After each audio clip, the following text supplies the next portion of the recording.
με νερό να πέσει τζέτζερι και θα βάλουμε τον αυράζ να φτάσει με υβριστό είτε ναι.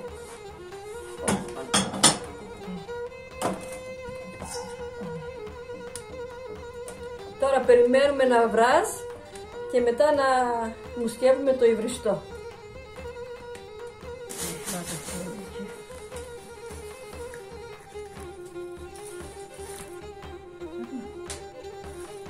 Θα βάλουμε στην πιατέλα υβριστό την ποσότητα.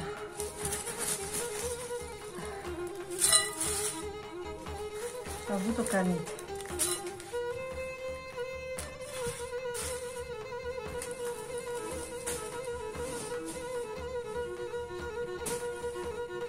Το νερό βράζει και θα βάλουμε τώρα μέσα το υβριστό.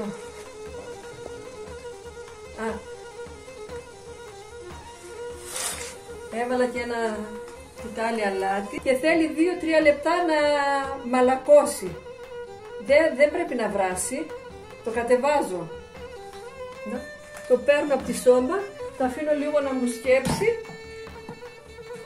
Να το δω λίγο. Εντάξει, κάτσε να το... Εντάξει, να μου σκέψει και μετά θα το στραγγίσω. Να βάλω το βούτυρο να καεί.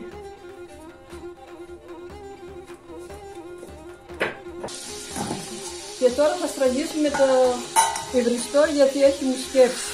Είναι έτοιμο να μαγειρευτεί.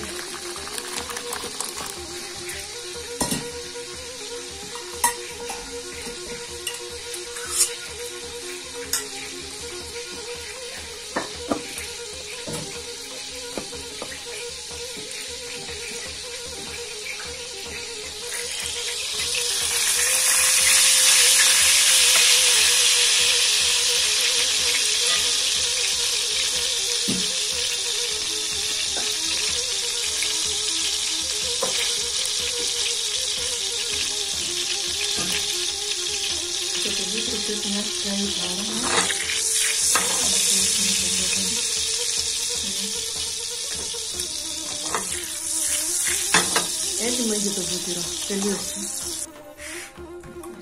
Τώρα, θα στραγγίσουμε να αδειάσω το υβριστό εδώ μέσα στο πιάτο. Να στομίζεις το βούτυρο εδώ. Ναι.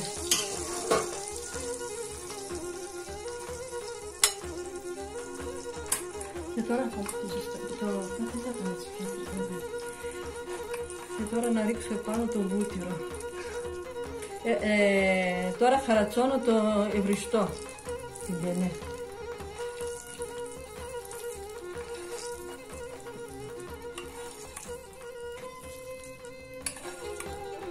Πολύ ωραία.